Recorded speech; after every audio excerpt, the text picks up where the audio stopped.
بسم الله الرحمن الرحيم وصلى الله على أشرف المرسلين سيدنا محمد وآله وصحبه وسلم. سبحانك اللهم لا علم لنا إلا ما علمتنا إنك أنت العليم الحكيم. اللهم علمنا بما ينفعنا وانفعنا بما علمتنا وزدنا علما نافعا ورزقا طيبا وعملا متقبلا. Nous rendons grâce à Allah subhanahu wa ta'ala, l'omnipotent, l'omniscient, le tout miséricordieux, le très miséricordieux. Nous le louons, nous le glorifions, nous lui demandons de nous accorder ses faveurs immenses, ses miséricordes.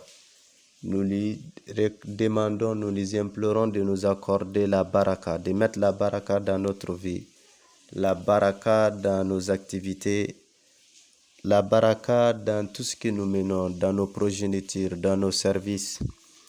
Nous lui demandons de nous ouvrir les portes de ses faveurs, notamment de nous ouvrir les portes des bienfaits du Coran. Nous lui demandons de nous faciliter cet apprentissage, car c'est l'une des meilleures activités que l'on puisse mener. Le prophète n'a-t-il pas dit « Khayrukum man ta'allama al-Qur'ana wa 'allama » Le messager de Dieu n'a-t-il pas dit « Le meilleur d'entre vous est celui qui a appris le Coran et l'a enseigné » Donc, chaque fois que l'on se retrouve dans le processus d'apprentissage, on doit être fier. Car le messager de Dieu a dit, ce sont les meilleurs. Et si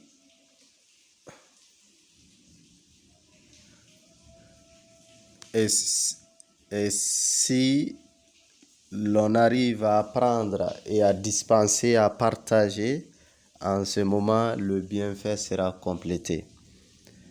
Donc, l'apprentissage du Coran, c'est quelque chose de très capital. Et surtout, lorsque l'on s'intéresse au tafsir. Certes, être en mesure de lire le Coran, c'est un honneur. Mais comprendre le message du Coran, c'est le plus grand honneur.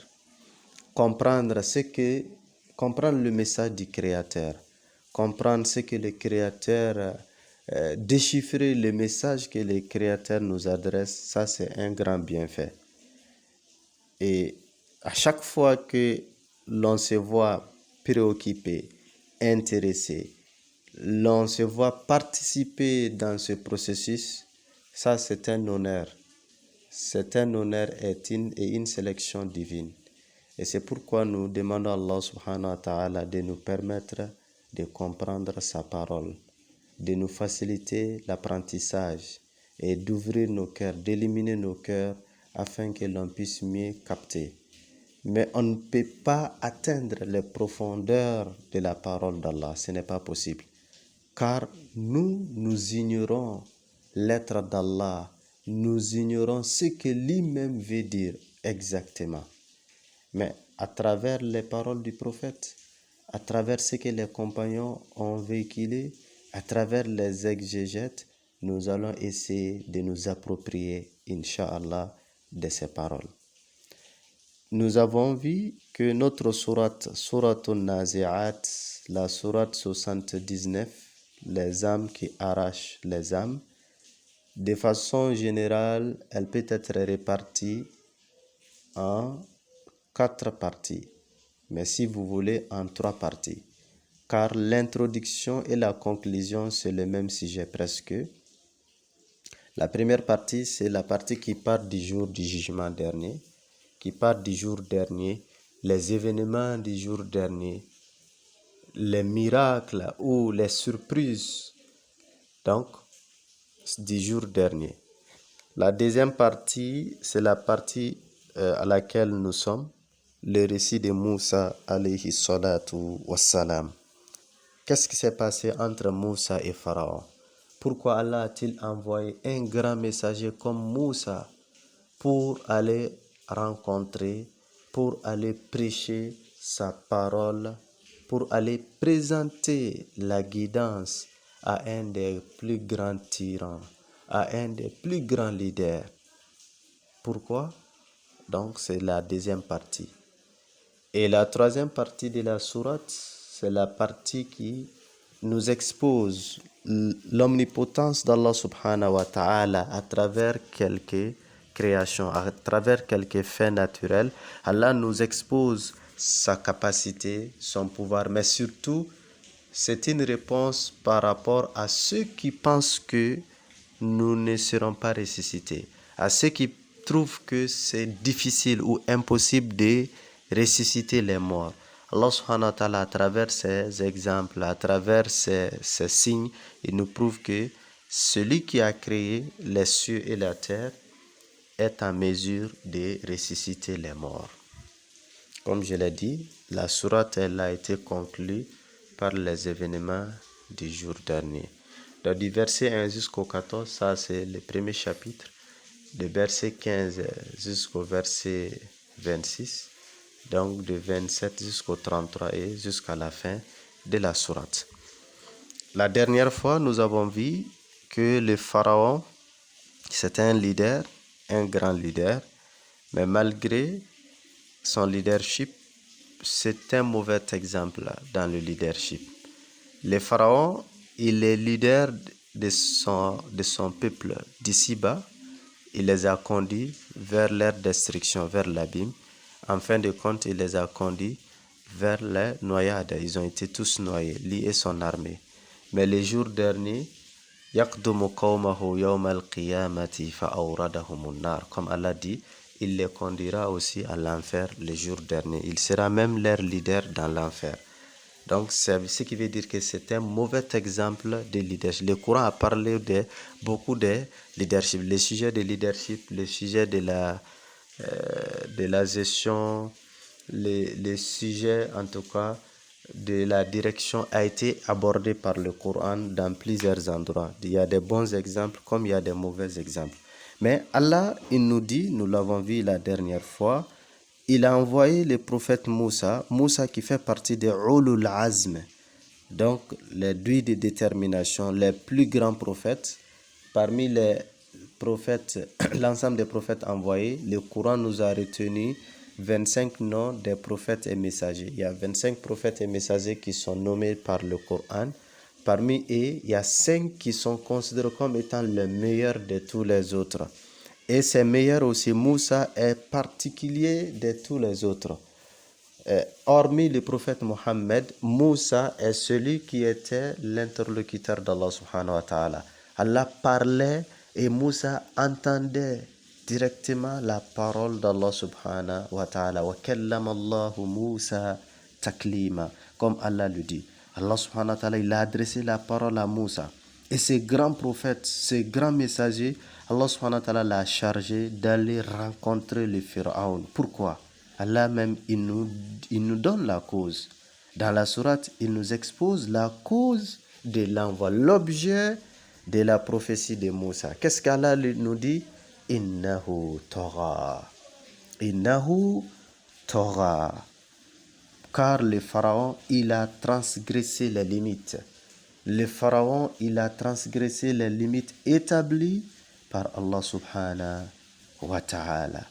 Donc, Tughyan, la transgression, c'est au-delà des rébellions, des simples rébellions. Donc, c'est transgresser les limites établies par Allah subhanahu wa ta'ala. Le Pharaon, il avait transgressé, il a dépassé toutes les limites. Vis-à-vis de son créateur, il s'était rébellé. Vis-à-vis du créateur, il a nié son existence.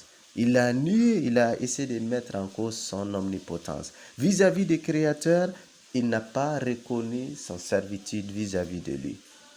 Et vis-à-vis de ses concitoyens, notamment les Hébreux qui vivaient avec eux, et le Pharaon, il a tenté de les réduire, de les humilier. Il les a rendus esclaves. Donc, la mission de Moussa consistait à 2 niveaux. Le premier niveau, le premier niveau consistait à quoi?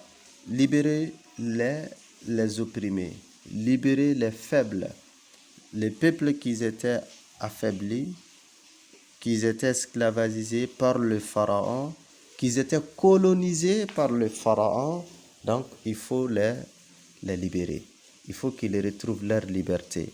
Il faut qu'ils soient libres, qu'ils soient indemnes de l'esclavage.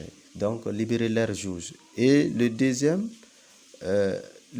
élément de la mission, ou le deuxième élément de cahier de charge de la mission de Moussa, donc, est ramener le pharaon à son titre de serviteur d'Allah subhanahu wa ta'ala.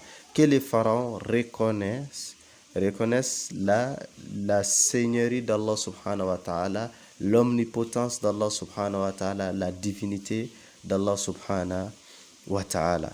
Donc, nous l'avons vu que la dernière fois, le Coran nous présente toujours la transgression comme étant la racine des maux. La transgression comme étant la cause de la perdition. La transgression comme étant la maladie à combattre à tout prix. Chez un individu, on doit le soigner, le guérir, le combattre. Dans une société, nous devons le combattre. Et le musulman doit toujours faire face à la transgression, quel que soit l'auteur de la transgression, qu'il soit musulman ou non musulman, quel que soit les opprimés, quelles que soient les personnes qui subissent la transgression, nous devons les secourir, nous devons les porter secours, qu'ils soient musulmans ou non musulmans. Donc, si c'est des musulmans, c'est encore une exigence. Donc, la transgression, c'est quelque chose qu'Allah subhanahu wa ta'ala déteste. Maintenant, quelqu'un qui transgresse, quelqu'un qui est submergé par les désordres, par la colère d'Allah, par les péchés, par la désobéissance d'Allah subhanahu wa ta'ala. Si vous voulez lui sauver, qu'est-ce que vous devrez lui proposer? Quel remède faut-il proposer? La problématique est connue. Le pharaon, il a transgressé. Izhab ila fir'auna innahu tagha. Maintenant, quelle solution? Quelle thérapeutique faut-il proposer? Faqul hallaka ila an tazakka. Allah subhanahu wa ta'ala, il nous donne la solution. Il demande à Moussa de proposer son service à Pharaon. Est-ce que Pharaon, il souhaiterait se racheter? Est-ce que Pharaon voudrait-il se purifier? Car il a besoin d'une purification afin qu'il se débarrasse des bassesses, il se débarrasse des maux, des maladies qui l'empêchent d'évoluer. Et nous avons vu la dernière fois le mot tazkiyatu qui comprend en arabe et de façon spécifique dans le Coran. Le Coran utilise l'expression tazkiyatu dans plusieurs passages. Cette expression, ça prend en compte deux dimensions. La première dimension, c'est la dimension purification proprement dite. Se purifier de la mécréance, se purifier de l'hypocrisie, se purifier de l'ostentation, se purifier en tout cas des péchés de façon générale. Mais l'expression aussi veut dire annama, qui veut dire la fructification, qui veut dire l'épanouissement, qui veut dire l'évolution, le progrès. Donc quand tu te purifies, tu pourras t'épanouir. Tu ne seras jamais épanoui pendant que tu es entaché par les péchés, pendant que tu es submergé dans l'océan de la désobéissance d'Allah subhanahu wa ta'ala. Et c'est pourquoi d'ailleurs Allah nous a rappelé, vous-même vous avez étudié dans beaucoup de passages, par exemple, wa nafsin wa ma sawwaha fa alhamaha fujuraha wa taqwaha qad aflaha man zakkaha wa qad khaba man dassaha. Allah nous dit dans la sourate Shams et dans la sourate Al-A'la, il dit qad aflaha man tazakka. Donc la réussite de l'homme dans ce bas monde et l'évolution, le progrès de l'homme pour que l'être humain ou l'individu puisse se sauver les jours derniers, puisse atteindre la plénitude auprès d'Allah, il faut qu'il se purifie. Il faut qu'il se purifie. Et c'est cette purification qui te permettra d'atteindre les niveaux de stabilité, les niveaux de quiétude. Ya ayyatuha nafsul mutma'inna, irji'i ila rabbiki radiyatan mardiya, fadkhuli fi ibadi wadkhuli jannati. Donc, ça c'est ce que Allah subhanahu wa ta'ala a proposé au pharaon à travers Moussa alayhi salatu wassalam. Donc, lorsque Pharaon acceptera de se purifier, de se soumettre à ce traitement, la purification lui permettra d'atteindre la guidance. Et la purification lui procurera la crainte révérentielle d'Allah, lui permettra d'atteindre le niveau de la crainte révérentielle d'Allah. Et c'est pourquoi Allah subhanahu wa ta'ala, à travers Moussa, a dit à Pharaon dans le verset 19, wa ahdiyaka ila rabbika fatakhsha. Donc, que je te guide vers ton Seigneur, afin que tu le crains. Donc, lorsque tu te purifieras, lorsque tu t'épanouiras, en ce moment, tu peux espérer la guidance. Et en ce moment, tu pourras bénéficier la crainte d'Allah subhanahu wa ta'ala. Donc, avant de craindre Allah, le point de départ, c'est quoi? Le point de départ, il faut connaître. Il faut connaître Allah subhanahu wa ta'ala. Si tu ne connais pas Allah, difficilement sa crainte pénétrera le cœur. Il faut connaître Allah subhanahu, il faut comprendre la grandeur d'Allah, il faut comprendre l'omnipotence d'Allah subhanahu wa ta'ala, il faut connaître de quoi Allah est capable. Et c'est pourquoi Allah nous dit dans le Coran, innama yakhsha Allah min ibadihi al-ulama. Dans la sourate Fatir, le Créateur, Allah nous dit, ceux qui le craignent le plus parmi ses serviteurs, c'est les savants, c'est les connaisseurs. Donc la connaissance est capitale. En islam, la connaissance est devant tout, c'est avant tout. L'islam ne nous encourage point, ne nous encourage jamais vers l'adoration sur l'ignorance. Non, avant d'adorer, avant de chercher à adorer, il faut d'abord chercher à connaître. Il faut comprendre. C'est pourquoi avant d'entreprendre quoi que ce soit dans la vie, nous devons chercher à connaître les points de vue de la religion.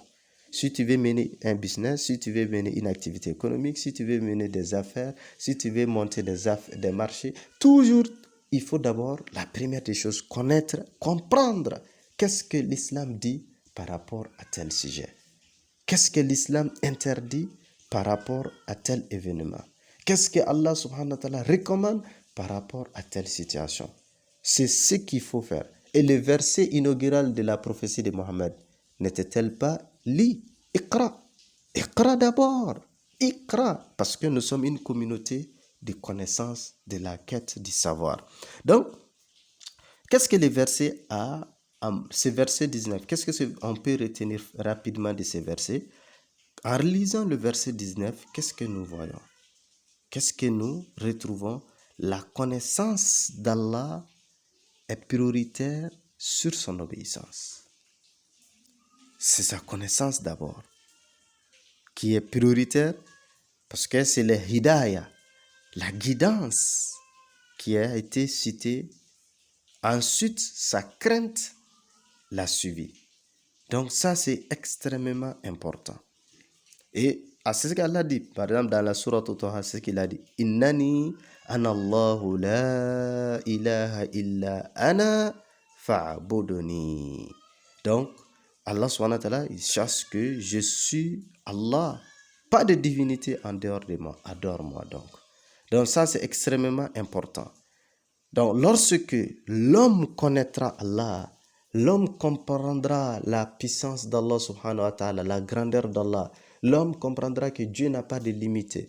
Dieu n'a pas d'incapable. Allah subhanahu wa ta'ala, dans son royaume, il n'y a pas impossible, n'existe pas. Allah subhanahu wa ta'ala, rien ne l'échappe. Allah subhanahu wa ta'ala, c'est lui qui est au courant de tout. Allah subhanahu wa ta'ala, c'est lui le créateur de tout. Allah subhanahu wa ta'ala, c'est lui le pourvoyeur. Allah subhanahu wa ta'ala, c'est lui qui détient la royauté absolue. Allah subhanahu wa ta'ala, c'est lui qui gère les affaires. Allah, tout lui revient. En ce moment, on lui craindra.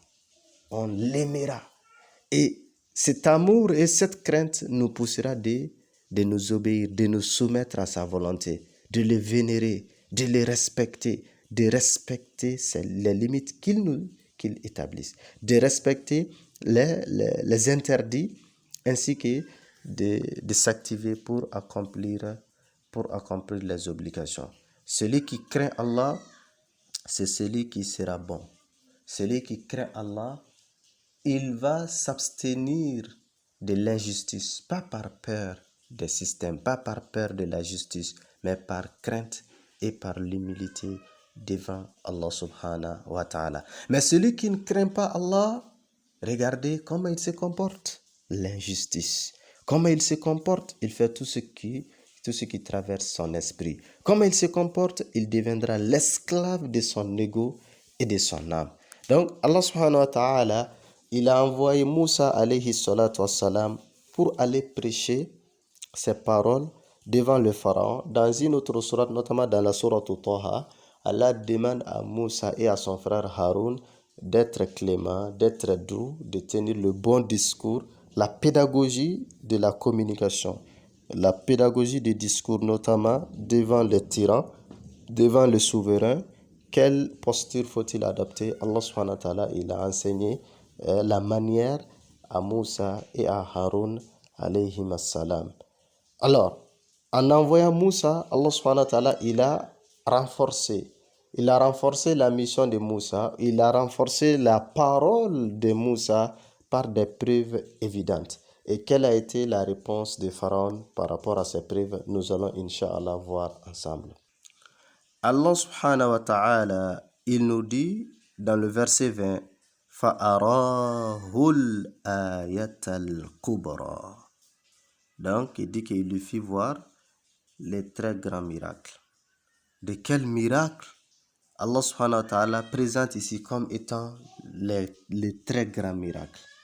Les très grands miracles de Moussa alayhi salatu wassalam, c'était son bateau et sa main. Son bateau et de sa main. Allah demanda à Moussa d'aller prêcher, d'aller rencontrer le pharaon afin de lui proposer la purification, de l'épanouissement et que le pharaon atteindra la guidance et la crainte d'Allah subhanahu wa ta'ala. Dieu donna des preuves palpables qui constituent ce qu'on appelle des miracles. En arabe, on appelle ça mu'jiza. Mu'jiza, si on veut le traduire dans les termes simples, on va dire que c'est des choses surnaturelles. Ce sont des miracles qui dépassent la capacité humaine. L'être humain ordinaire ne peut pas produire ces choses-là. Et dans les conditions normales des choses, ce sont des événements qui ne se produisent pas. Et Allah subhanahu wa ta'ala, il donne à ses messagers. Donc, ces choses qui sont données aux messagers, c'est ce qu'on appelle mu'jiza. Mu'jiza, ça c'est des miracles. Des miracles pour les prophètes et les messagers. Mais à part les prophètes et les messagers, les autres hommes, les hommes pieux, les hommes vertueux, et pour eux, on ne dit pas mu'jiza, on ne dit pas miracle, on appelle ça karama, honneur. C'est des honneurs, des faveurs qu'Allah subhanahu wa ta'ala, il donne à certains de ses élus. Mais pour les prophètes et les messagers, Allah subhanahu wa ta'ala, il dit que ce sont des miracles. C'est 9 miracles qu'Allah subhanahu wa ta'ala ordonna à Moussa pour renforcer sa prophétie. Et le Coran nous a énuméré l'ensemble de ceci. Mais ici, dans cette sourate, surtout, Allah dit, les plus grands des miracles là, c'est le bâton et de sa main. Ça, c'était les 2 grands miracles. Et dans la sourate Taha, Allah dit, Linuriyaka min ayatina al-kubra. Là-bas aussi. Et les pharaons, Quand Moussa est venu devant le pharaon, il lui a présenté sa mission. Donc, ils sont rentrés dans la conversation. Le pharaon, il a mis en cause la véracité de la mission de Moussa. Il a commencé de douter. Et Moussa, pour appuyer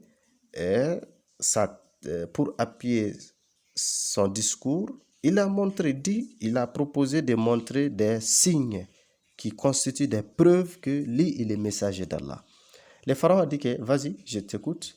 Moussa, il a jeté son bâton, comme le Coran nous le dit. Et quand il jeta le bâton, son bâton se transforma en un grand serpent. Donc, Su'banun Mubin, comme d'autres sourates du Coran. Donc, ces grands serpents, des reptiles, donc ça peut être des najas, ça peut être des cobras. Le Coran n'a pas décrit la nature de ce serpent. Seulement, il dit qu'il y a un grand serpent, des grands reptiles. Donc, cet éphidien, Allah subhanahu wa ta'ala dit que quand Pharaon a vu ceci, et ça fait peur. Et ensuite, Moussa introduisit sa main sous son aisselle. Et quand il fait sortir, ou il a introduit sa main dans sa poche, et quand il a sorti de ses mains, les deux mains étaient blanches, sans maladie, c'est-à-dire que sans lèpre, il n'avait pas de lèpre. Sans lèpre, il était indemne, il n'était pas du tout malade. Donc, la main était blanche. Et les éléments disent que Allah dit baïdor. Baïdor, blanche, ça veut dire que c'était blanc comme le lait. Ce n'est pas des taches, ce n'est pas des blancheurs, mais c'était blanc, très clair, très transparent, comme le lait. Donc, c'était ainsi. Et quand le pharaon, il a vu ces deux grands miracles, qu'est-ce que le pharaon a dit? Il dit, Inna haza la sahirun alim. C'est ce que le pharaon a dit. Il dit que celui-ci, Moussa, c'est le plus grand magicien. C'est un grand magicien. La sahirun alim. C'est un grand magicien. Donc, le pharaon, il dit à Moussa, si c'est de la magie, tu veux m'intimider avec la magie, tu te trompes. Moi-même, j'ai beaucoup de magiciens.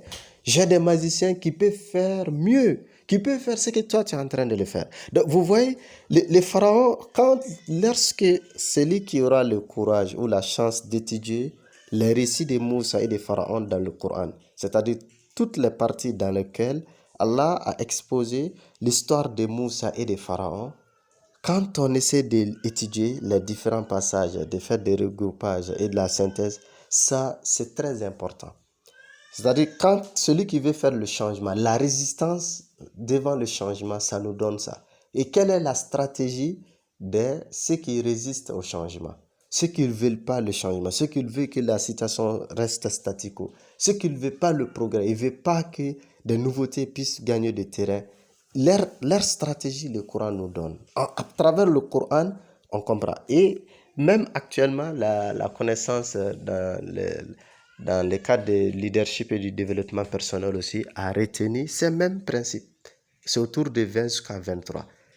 Et c'est ce que les pharaons adoptent exactement. En premier lieu, il a attaqué sur la personnalité de Moussa, sur sa réputation. Mais toi là, Moussa, comment tu oses te présenter un prophète? Mais tu n'étais pas chez moi là? C'est moi qui t'ai élevé, non? Donc, au lieu de s'intéresser au message, il s'attaque à la personnalité de Moussa. Et on voit leur dernière stratégie, si les différentes étapes qu'ils entreprennent pour arrêter le changement, s'ils n'arrivent pas, c'est l'exécution. Et c'est ce que Pharaon aussi a tenté. Il a tenté même d'éliminer Moussa alayhi salatu wassalam. Dans le Coran nous donne beaucoup de choses. Donc, c'est vrai que nous ne sommes pas en train d'aborder d'autres sujets. C'est les tafsirs purs. Nous allons essayer de rester dans ce canevas. Le Pharaon, il a dit, Inna haza la sahirun alim. Comme la sourate Shu'ara nous dit, les poètes. Il dit que c'est le plus grand magicien. Et le Pharaon, le Coran nous dit, il a invité aussi des magiciens qui sont venus de beaucoup de parties, de toute l'Égypte à l'époque. Toutes les parties, les villes de l'Égypte. Donc, les grands magiciens sont venus, les pharaons les a réunis. Et nous connaissons la suite de l'histoire. Moussa dit, ما جئتم به السحر إن الله سيبطله إن الله لا يصلح عمل المفسدين ويحق الله الحق بكلماته ولو كره المجرمون. Dans la sourate Yunus, notamment verset 81-90, Allah nous dit ceci.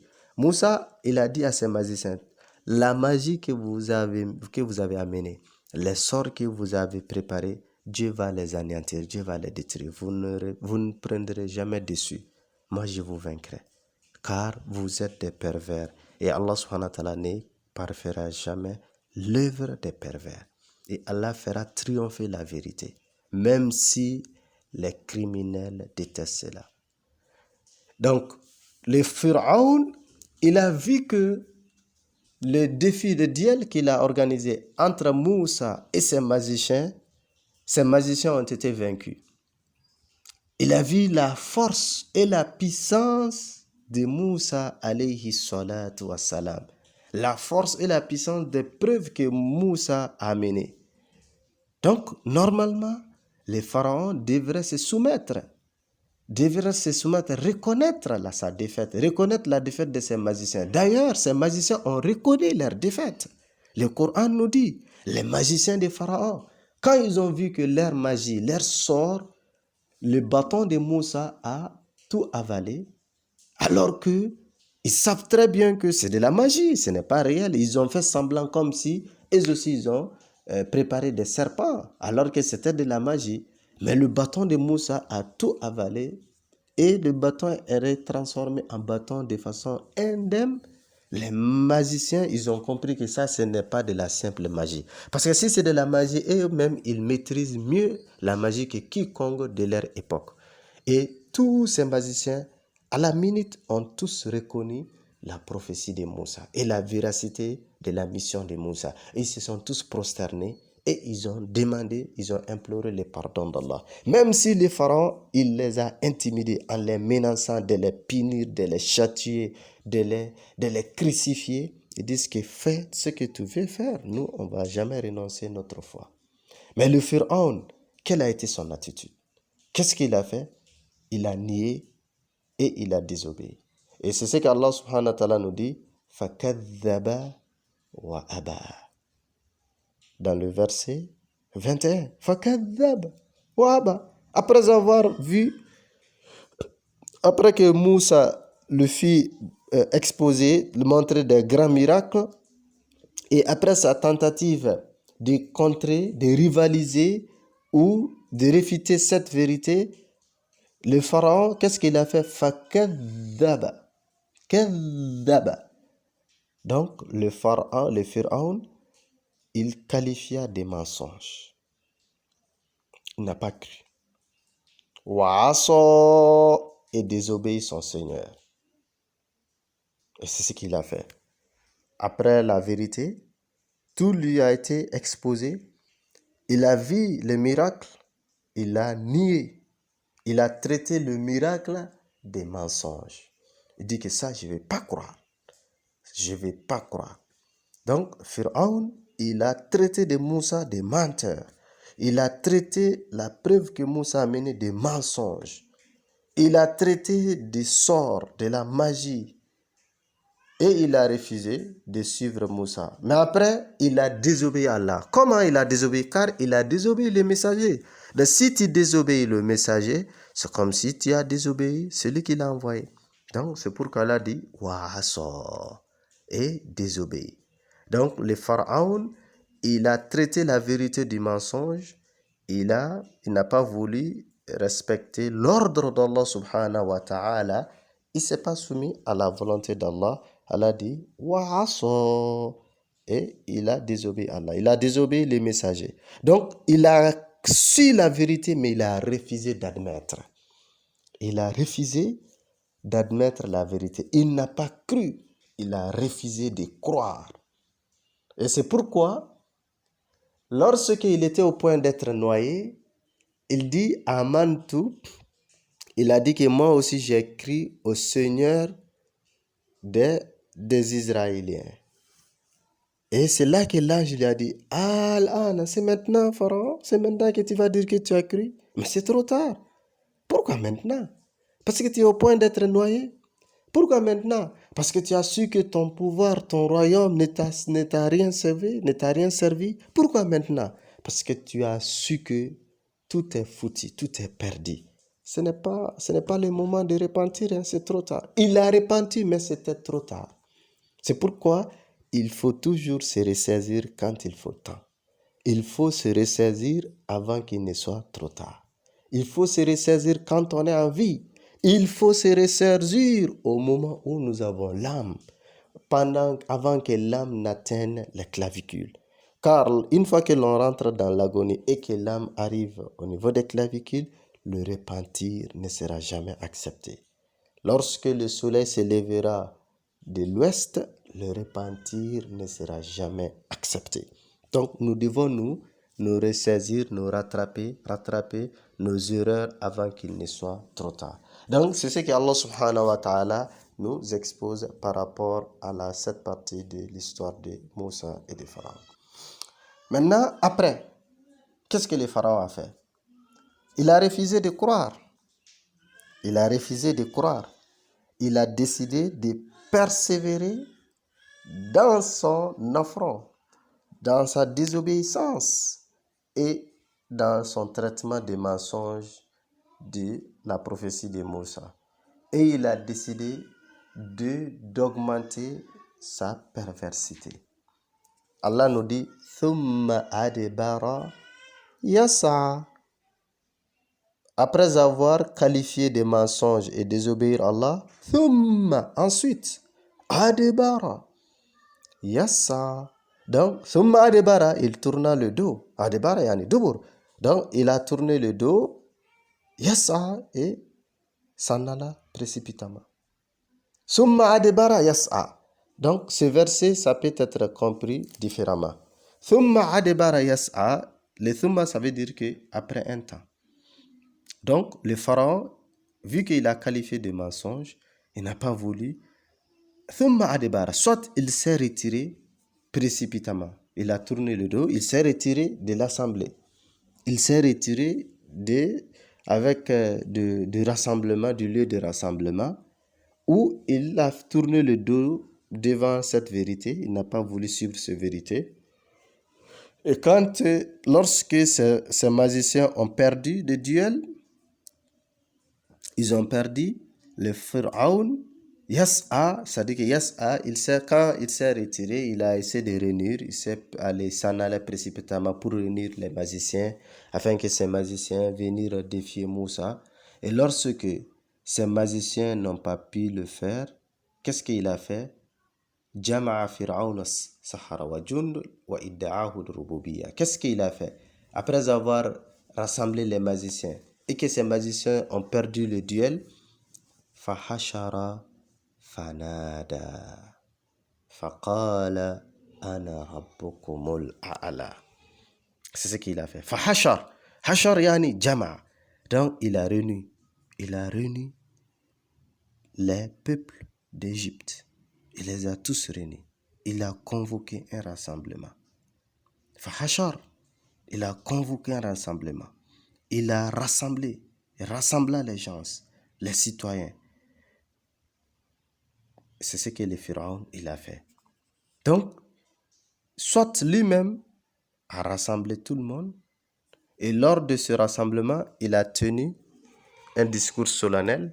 Il a fait une proclamation, comme le Coran dit, il fit une proclamation solennelle où il a délégué à ses conseils, où il a mandaté des gens pour proclamer sa décision auprès des peuples.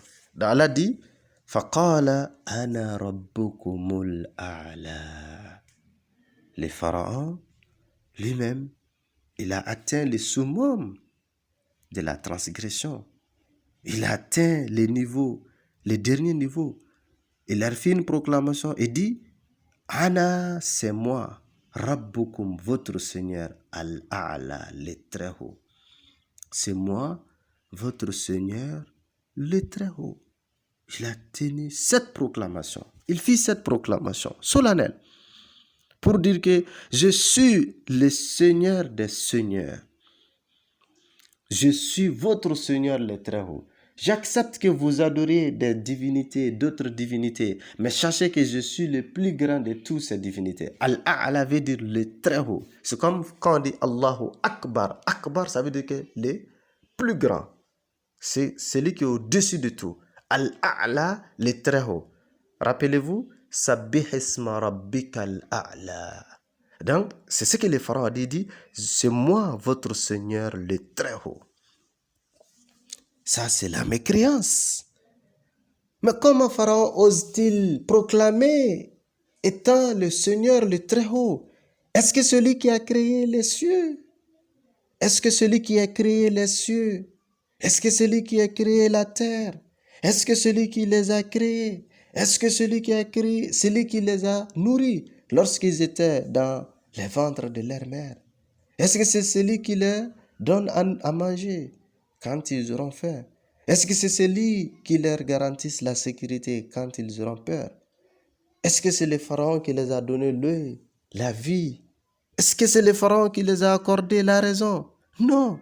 Tout ceci, c'est l'œuvre d'Allah subhanahu wa ta'ala. Tout ceci, c'est Allah seul qui a accordé ceci à ses serviteurs. Et de quel droit les pharaons réclament-ils la seigneurie, et notamment la divinité extrême, la seigneurie, maintenant le Seigneur le très haut? De quel droit il peut se permettre de dire Ana rabbukumul a'la? Donc vous voyez la transgression, à quel niveau son niveau de transgression était arrivé. Parce que avant de tenir cette proclamation, il avait dit Ma alimtu lakum min ilahin ghayri. Il dit moi je ne reconnais pas autre divinité en dehors de moi. Et c'est ce qu'il avait dit en premier lieu. Il avait dit à ses concitoyens, et ils l'ont suivi sur cela. Ils le vénéraient en pensant que c'est lui Dieu. Et c'est après que il a proclamé en disant que je suis le Seigneur le très haut. Vous voyez, même Iblis, même les Satan, malgré qu'il est maudit, les Satan n'a jamais dit un jour je suis Dieu. Les Satan n'a jamais dit que Dieu n'existe pas. Les Satan n'a pas dit ça. Mais le Pharaon, il dit. Donc, voyez quel niveau. C'est pourquoi quand on parle de mécréance, on parle de la transgression, le Pharaon, c'est le modèle. Le Pharaon, c'est le modèle. Le modèle de la mécréance et de la transgression. Et il a tenu ce discours devant tout le monde. Il n'a même pas eu peur de la conséquence. Regardez, quelle mécréance. Quelqu'un qui dit, je suis le Seigneur le très haut. Donc lui, il a dépassé tous les niveaux. Donc vous voyez, les mécréants que nous voyons aujourd'hui, les mécréants avec qui, les mécréants de notre époque, ces mécréants n'ont jamais osé dire qu'ils sont le Seigneur. C'est vrai, ils font de la transgression, ils lèsent les gens, ils font du mal, des bêtises, mais ils n'ont jamais osé dire, nous sommes le Seigneur le très haut. Ce qui veut dire que le pharaon, il avait le pouvoir. Allah subhanahu wa ta'ala lui avait accordé le pouvoir, de plein pouvoir. Et c'est ce qui lui a poussé, entre autres, de tenir cette proclamation. Maintenant, comme il a tenu son discours, il a fait sa proclamation, et sa récompense a été quoi? Son châtiment a été quoi? Et qu'est-ce que Dieu lui a réservé? Et qu'est-ce que le pharaon a constitué pour l'humanité? Qu'est-ce que le pharaon a servi à l'humanité? Allah dit فَأَخَذَهُ اللَّهُ نَكَالَ الْآخِرَةِ وَالْأُولَى. فَأَخَذَهُ اللَّهُ نَكَالَ الْآخِرَةِ وَالْأُولَى. C'est comme ça. Allah ne se précipite pas. Allah n'a pas besoin de se précipiter. Pourquoi il se précipite? Celui, le créateur des cieux, la terre, celui qui détient les âmes, celui qui peut reprendre les âmes, le vent, l'eau, toute l'existence, c'est pour lui. Il n'a pas besoin de se précipiter. Si un de ses serviteurs se rebelle contre lui, Dieu n'a pas besoin de se précipiter. Il lui donne toujours la chance. Il lui accorde toujours une seconde chance afin qu'il se ressaisisse. Et c'est ce qu'Allah dit. Inna rabbaka la bil mirsad. Allah, il attend aux aguets. Il est toujours aux aguets. Il ne se précipite pas. Il se précipite pas. Il te laisse la chance de te rattraper, de te ressaisir, de revenir, de te repentir. Mais attention, s'il saisit un injuste, celui-là ne sera plus sauvé. Quand il saisit, tu ne peux pas l'échapper. Comme le messager de Dieu, sallallahu alayhi wa sallam, nous dit dans un hadith dans lequel il dit Inna Allah la yumli li zalim hatta idha akhadahu lam yuflit. Le prophète sallallahu alayhi wa sallam il dit Allah subhanahu wa ta'ala, il accorde du temps, il accorde seconde chance aux injustes. Il accorde une seconde chance jusqu'à ce qu'il le saisit. Quand il le saisit, il ne sera plus sauvé. Et c'est ce qui est arrivé au pharaon. Donc, Allah dit, qu'est-ce qu'Allah dit? فَأَخَذَهُ اللَّهُ نَكَالَ الْآخِرَةِ. Donc, les vengeances d'Allah a été dur à la taille de crime commis par le pharaon. À la taille de crime commis par le pharaon. Allah dit فَأَخَذْنَاهُ وَجُنُودَهُ فَنَبَذْنَاهُمْ فِي الْيَمِّ فَانظُرْ كَيْفَ كَانَ عَاقِبَةُ الظَّالِمِينَ وَجَعَلْنَاهُمْ أَئِمَّةً يَدْعُونَ إِلَى النَّارِ وَيَوْمَ الْقِيَامَةِ لَا يُنصَرُونَ. Allah dit, il a saisi les pharaons et son armée, il les a tous noyés dans l'eau, dans la mer des Nil. Ils ont été tous anéantis, sans exception.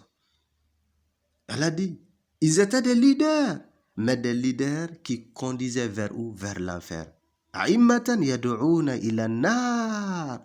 C'était des mauvais exemples de leadership. Mauvais exemples de leadership. Oui, parce que le leadership étant la capacité de diriger ses suiveurs vers un objectif. C'est ça le leadership. C'est cette capacité de diriger ses suiveurs vers un objectif. L'objectif vers lequel le pharaon a dirigé son peuple, c'était un mauvais objectif. Ce n'était pas bon. Il les a conduits vers où?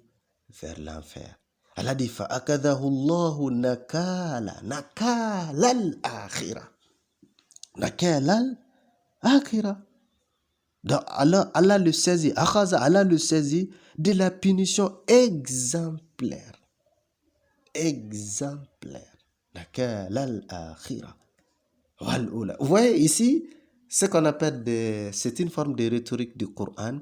Allah, il a commencé de parler punition exemplaire de l'au-delà, c'est-à-dire que punition exemplaire de l'au-delà et de celle d'ici-bas.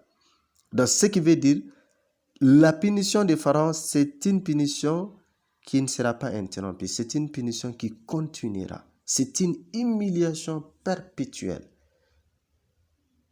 Mais lorsque l'on essaie de regarder en termes de rhétorique ou en termes de beauté littéraire du Coran, pour respecter l'harmonie des versets, regardez, tous les versets se terminent par Alif Maksour, dans Alif Kour, c'est-à-dire Ya portant les Alif, tous les versets se terminent par ainsi. Si Allah avait dit Fakazahullah nakal al-ula wal-akhira, donc il y aura cet équilibre-là allait être perdu. Donc, Allah subhanahu wa ta'ala, il a commencé par akhira, par oula. Donc, wal oula, vous voyez que tous les versets, les derniers versets aussi, se termineront, leurs terminaisons seront identiques.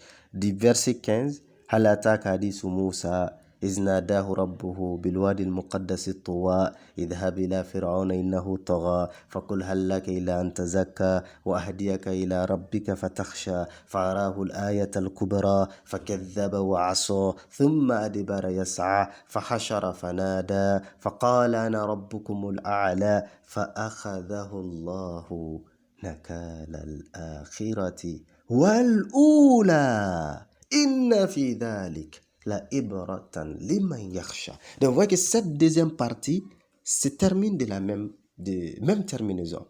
Donc ça c'est la beauté littéraire et linguistique rhétorique du Coran. Donc Allah subhanahu wa ta'ala dit, il a saisi le pharaon de la punition exemplaire. Sa punition était exemplaire. Noyade, c'est très dur hein, quand quelqu'un meurt.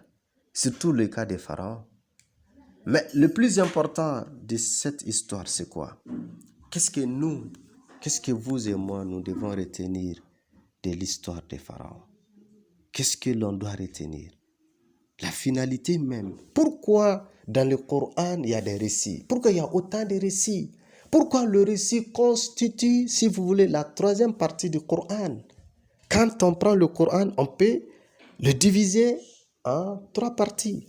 Il y a une partie qui parle de Tawhid, il y a une partie qui parle de la législation, et il y a une dernière partie qui parle des récits. Pourquoi tous ces récits? Moussa, Pharaon. Pourquoi Moussa et le Pharaon? C'est l'histoire la plus répétée dans le Coran. Pourquoi il y a d'autres récits dans le Coran? Inna fi dhalik la ibratan liman yakhsha. C'est ça la finalité.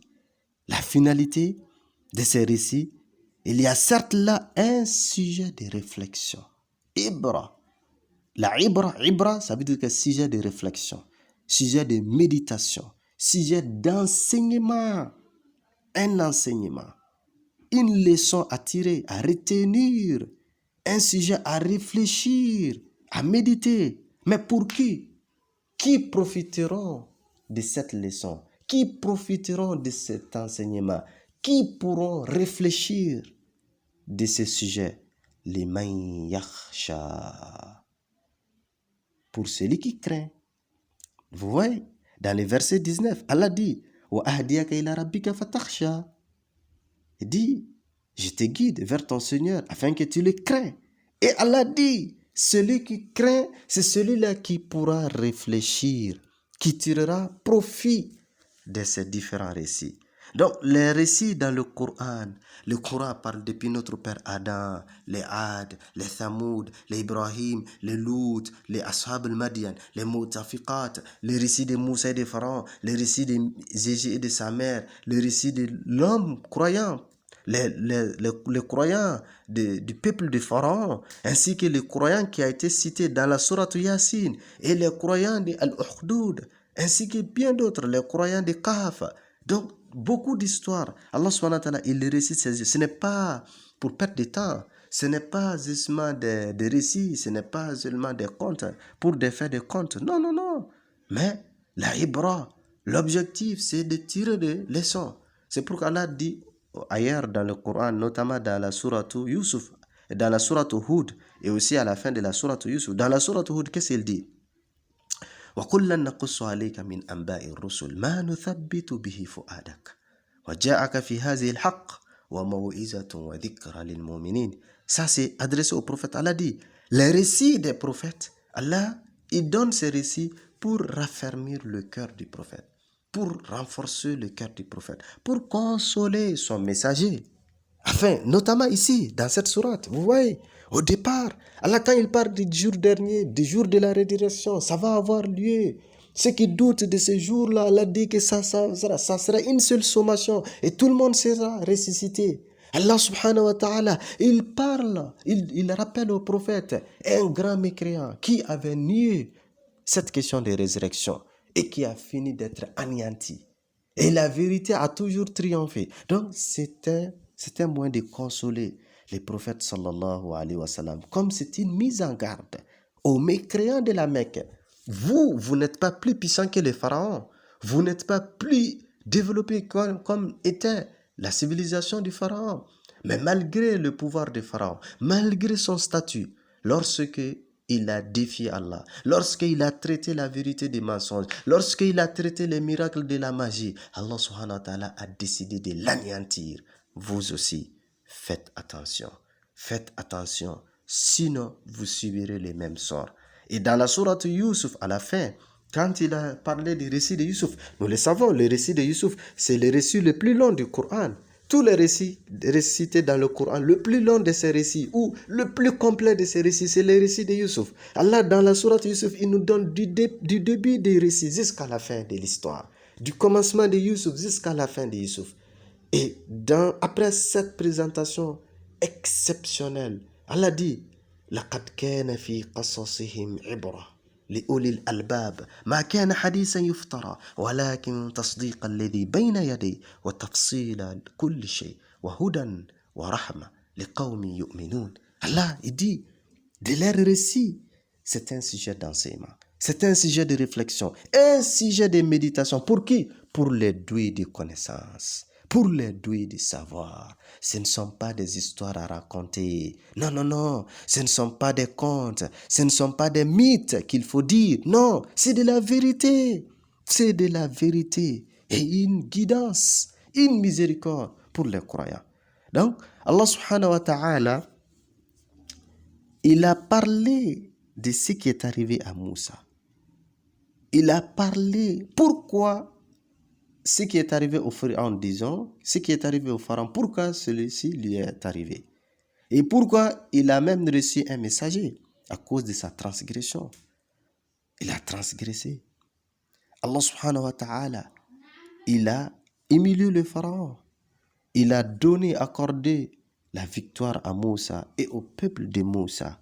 Et le Pharaon pour lui, comme il s'était proclamé étant le Seigneur le Très-Haut, Allah lui adressa la parole en lui disant, je t'anéantirai et je ferai de toi un sujet de réflexion pour les générations futures. Pour les générations futures. De tous les tyrans du monde, tous les transgresseurs, tous les gingistes, tous les souverains, tous les mauvais leaders, notamment, que ce soit des leaders idéologiques, communautaires, des leaders politiques, tous les mauvais leaders qui transgressent les limites, ils trouveront des sujets de réflexion, de méditation, de réflexion, de méditation et d'enseignement en Pharaon. En Pharaon, s'ils sont doués de connaissances et s'ils auront la foi ou s'ils craignent de leur Seigneur.